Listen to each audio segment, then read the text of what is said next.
Ooh, what's up, everybody? It's your favorite FPL YouTubers back at it with another Game Week preview and analysis video, this time for Game Week 10. I'm liking this cover slide. I've got all three of these players in my team. I don't know if Evan's liking it as much, but I'm Jarrett, Evan. and this is How to FPL. So, yeah, some of the topics that we're talking about this week are Bill Foden. He's a man in form. What do we think of him? Addressing a bit of a reoccurring theme in what to do with Liverpool players. What do we expect from Liverpool players? And what should we plan with our Liverpool players? And then more of an overall structure question. And should we have one or two premium players? So then, getting into our performances from last week, we both had really good weeks. I pretty much halved my rank. I'm finally in the top 1 million, which is exciting. Moving up towards the goals that we had set at the start of the season, so that's good. And most of this good performance was backed by, obviously, the Holland captain was huge, but also really big returns from Bowen and Madison. Which I'm pretty happy with because I just brought those guys in on my wild card and probably wouldn't have been able to get them if I hadn't wild carded. And then Trippier got a nice clean sheet plus a bonus point. Fortunately, he was subbed off in the Newcastle game right before they lost their clean sheet, so that was good. But yeah. Yeah, looks like a good week for you. And most of your players that didn't score were either highly owned or the alternatives that people did own also didn't score, like Pickford versus Pope. Not a big deal on that one. Everyone has Cancelo and James. Most people have Mitrovic. A lot of people have Tony. So you're chilling. Nice week. Yeah. Let's check out your team. Yeah, about the same. Didn't do quite as well because I don't have Bowen, which we'll get to later on in the episode. I'm definitely thinking about bringing him in. And in retrospect, would have been a pretty wise choice to go him over Saka on the wild card. You never know because Saka was in and has been in pretty good form. But it is one of those things where at the moment I have 4 City and Arsenal players and I'm going into a game week where neither of those two teams have a fixture. So, everything looks better in hindsight. But outside of that, I'm happy with how the week went and where I'm at. Yeah, your team, I mean, it looks pretty solid going forward. The only major difference is you have Kane, but the one major difference that I really see is you've got those two Arsenal midfielders who, on paper, they don't have a great fixture this week, home against Liverpool, but in reality, it's probably going to be a pretty great fixture. I wouldn't be surprised if both of those players get returns this week. Yeah, it should be a fun game to watch. Yeah, So definitely something to keep in mind for Arsenal player owners. But let's move on.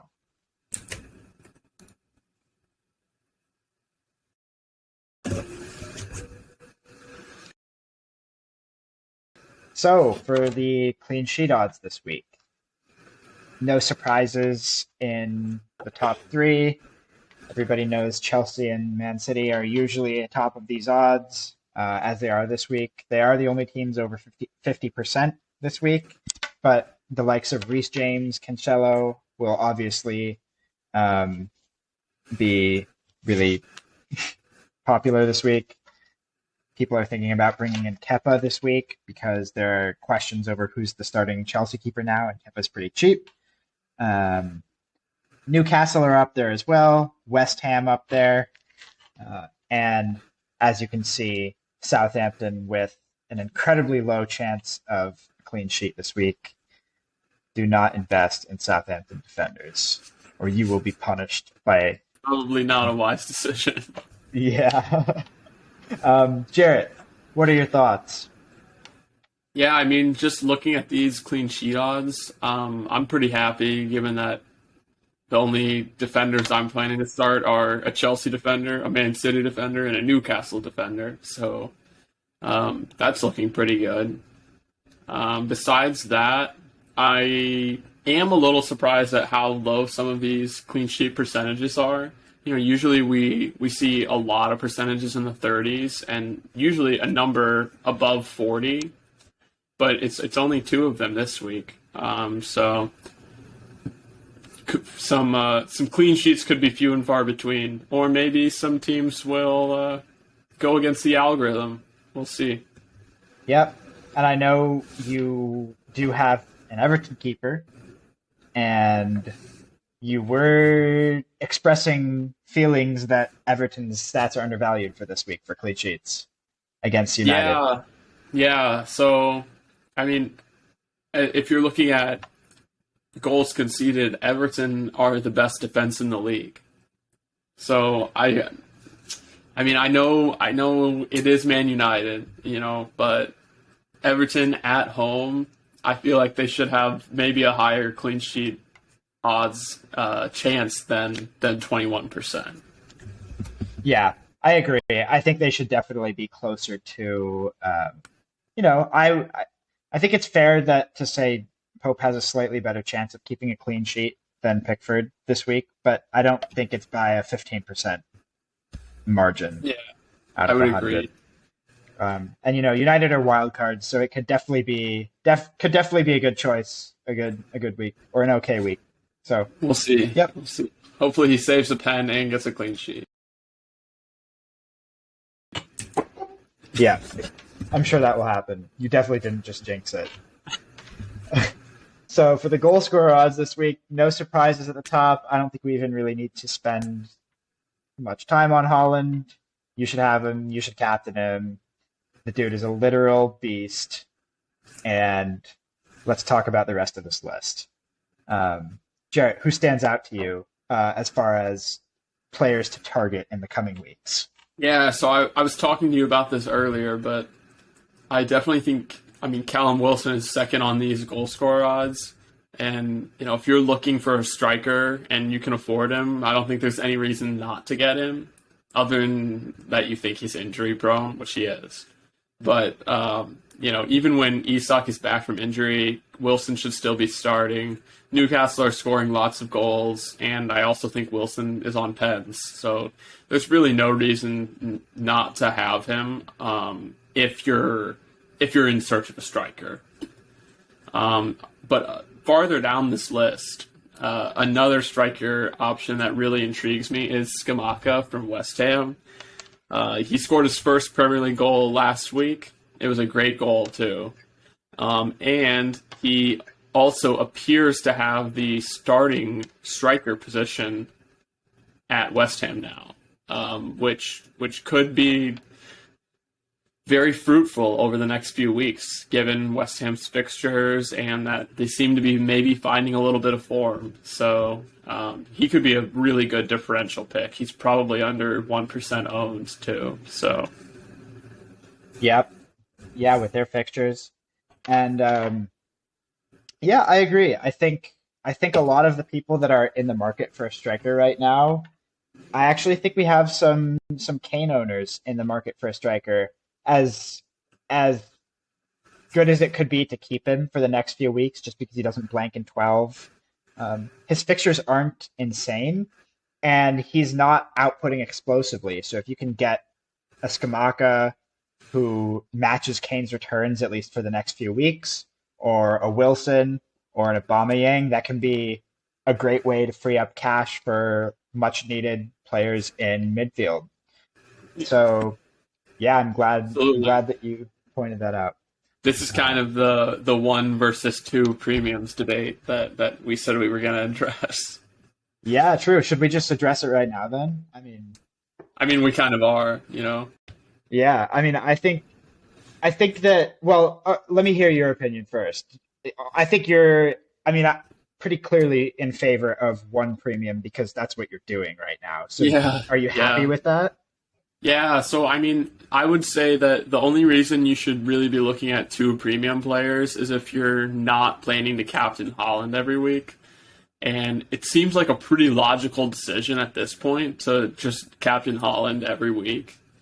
And obviously, besides the week that he blanks. And so, because of that, it seems like you could probably distribute, the rest of your team value a lot better throughout your team to, having 8 million midfielders like I do and a premium defense.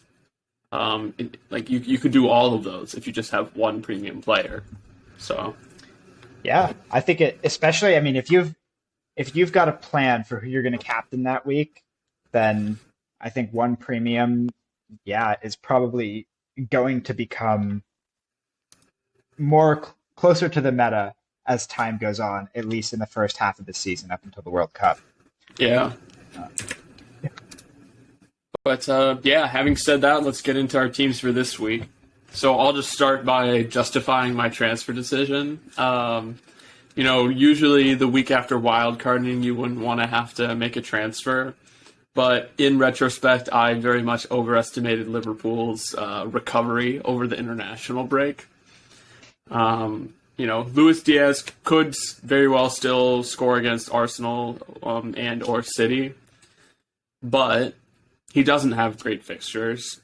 His team is not in form, and Phil Foden is very much in form and has pretty good fixtures. Home against Southampton this week, and then he's playing Liverpool, who are leaking goals everywhere. And I could, if you're just looking on paper, I could very easily see Foden outscoring Luis Diaz over the next 2 or 3 game weeks, taking the blank into account by a significant margin.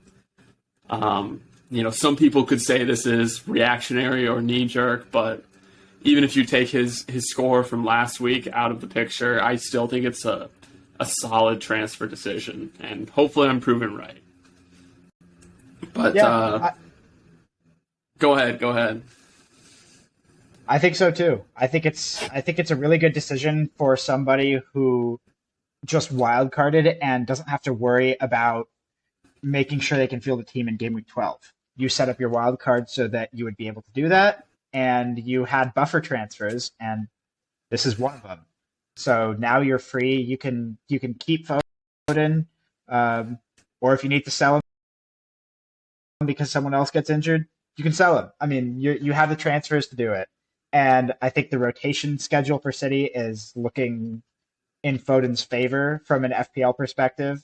I think that he's probably going to play this weekend and get rested at least somewhat midweek again in the Champions League and play against a defensively weak Liverpool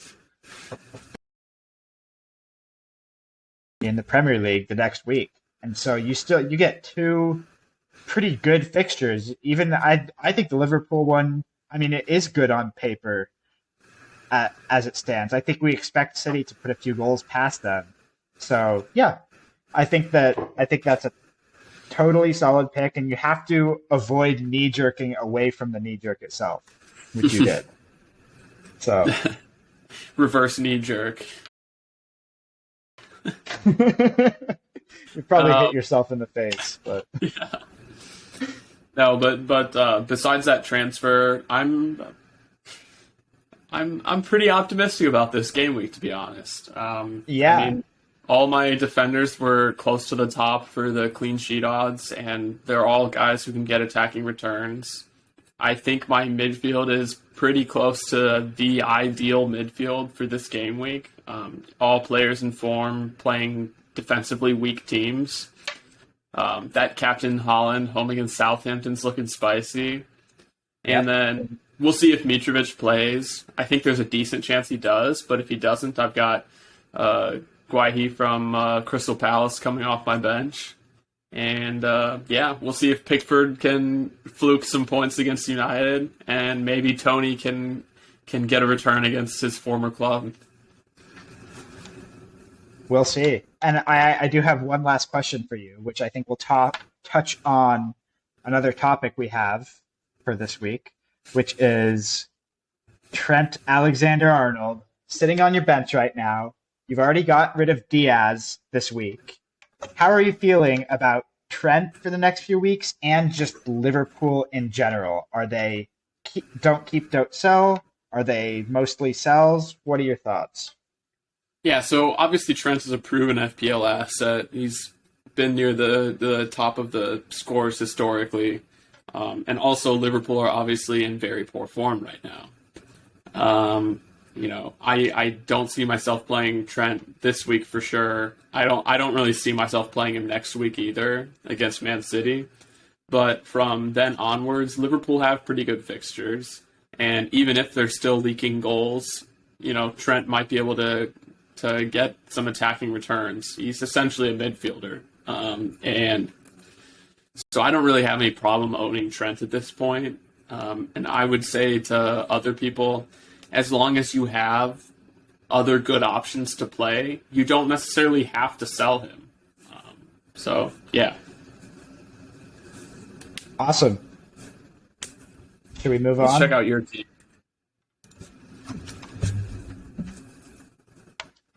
So I haven't made my transfer yet. This is what we're looking like as it stands. And I've written out my four options here.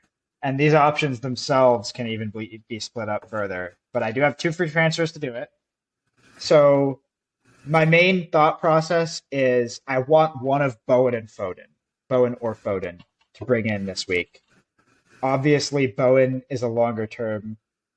Well, not obviously, but for the way my team is set up, Bowen is a very solid pick because he plays in game week 12. He has a good fixture this week and in the coming weeks. My deliberation between the two of them is almost solely just taking into account the fact that I do think Foden will start this week, and I think he could have another explosive game week. I mean, it's literally FOMO. That's the only reason I would bring him in because other than that, bringing him in, it causes me a bit of a headache going into game week 12 because I'm just bringing in a fifth City or Arsenal player ahead of a game week where they both blank. So realistically, I'm probably not going Foden, but it is also something that would be theoretically possible for me to do to bring him in and bring out, two City and Arsenal players before game week 12, so I could still have just three of them sitting on my bench. So I don't think it's the silliest thing in the world, but probably not the most clear-headed decision. And then my other like transfer that I'm thinking about here is whatever move I would need to fund Saka to Bowen because Saka's price has dropped a bit and Bowen and Foden's prices have both risen this week. So I don't have enough in the bank to fund that decision without another transfer. So I could either downgrade Pope, someone like Kepa, or even to a Fabianski could technically fund the decision. Or I could downgrade Mitrovic to Solanke. We can talk about that a little bit. Or obviously, as people might have noticed, option D, the rogue option, I could downgrade Kane to Obama Blood Clot Yang and be a step ahead of the pack when Aubameyang nets a hat trick this week against Wolverhampton. Or I could downgrade Kane to Wilson or something like that. So it is actually not the craziest option in the world, but we can talk. What are your thoughts, Jarrett?